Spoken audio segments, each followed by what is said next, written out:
Hello Bloomington, I'm Mayor Tim Busse, and this is the Council Minute for the week of July 20th. This week we had a study session to review some issues in more depth, and today I want to talk about three of those topics: fire services, the future of the Lyndale Avenue corridor, and ranked choice voting.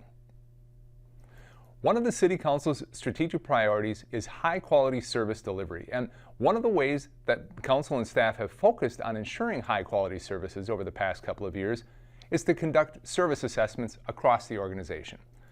The purpose of these studies is to look at a service that we've been doing for a long time to make sure that we're meeting the mission of the city and the expectations of you, our customer.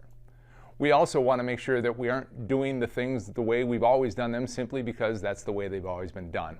In other words, we want to make sure that how the city provides services is based on best practices and is as efficient as possible. This week, we heard from Fire Chief Yuli Seal about what we've learned from our study of our fire department.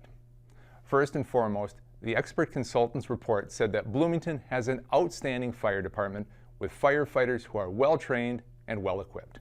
I couldn't agree more. The report also said there's always room for improvements.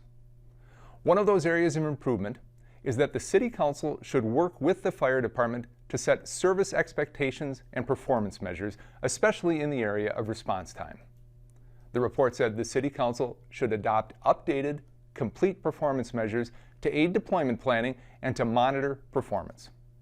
The measures of time should be designed to deliver outcomes that will save patients when possible and will keep small but serious fires from becoming more serious fires.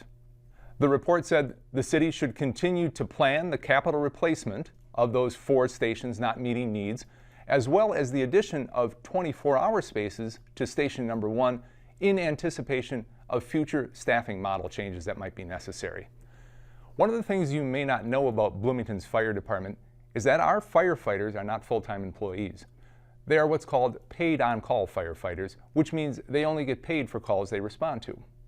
However, in recent years, the fire department has used a duty crew model, which means firefighters working assigned shifts to make sure that we do have a base level of responders available. The report found that the department should continue the use of the duty crew program to support times when the paid on-call force is not as available, but to closely track the capacity of the paid on-call force to fill all the needed assignments.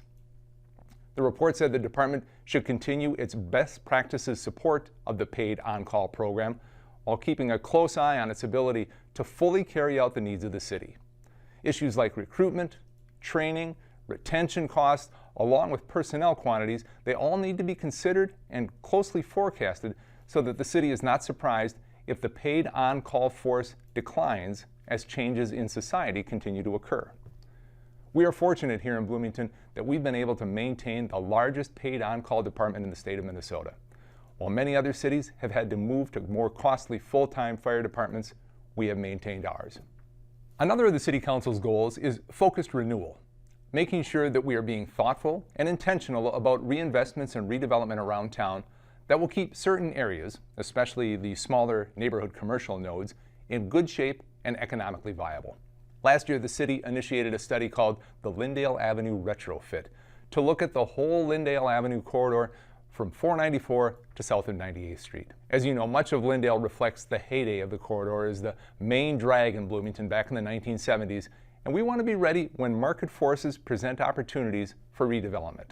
Our staff and team of consultants began an ambitious schedule of community engagement last year and earlier this year to get your ideas about the area along Lyndale Avenue and around it.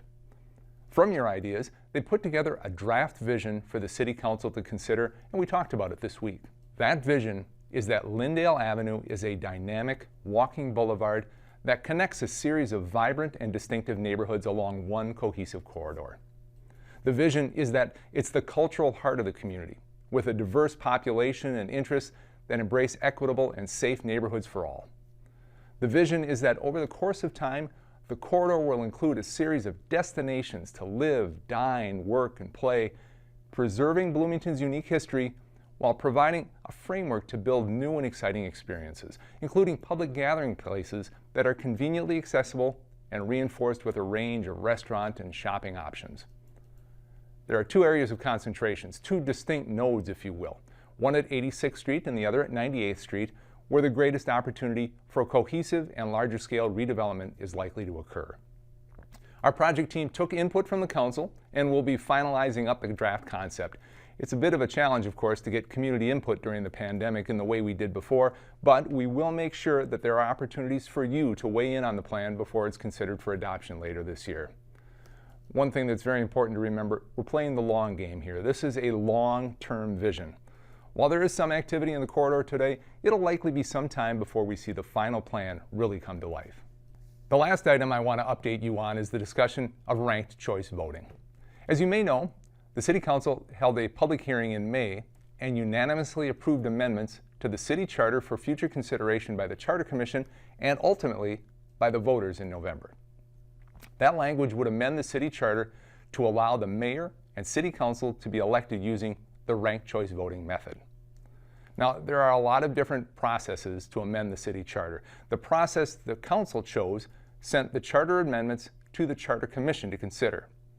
The Charter Commission's role in this whole process is advisory, and while the Commission's perspective is valued by the Council, it's not binding on the Council.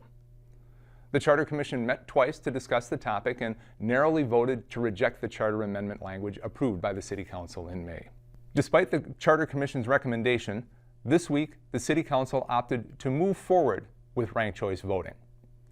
The City Attorney presented 3 options for ballot question language for voters, and the ballot question the Council directed staff to prepare reads in this way. It says, "Shall the Bloomington City Charter be amended to elect the Mayor and City Council members by the ranked choice voting method?" The City Council will consider a resolution on Monday, July 27th to adopt this ballot question. It will be a public hearing, so your input is obviously welcome. Look for more information soon. Well, that's a wrap on this week's Council Minute. Stay safe, Bloomington.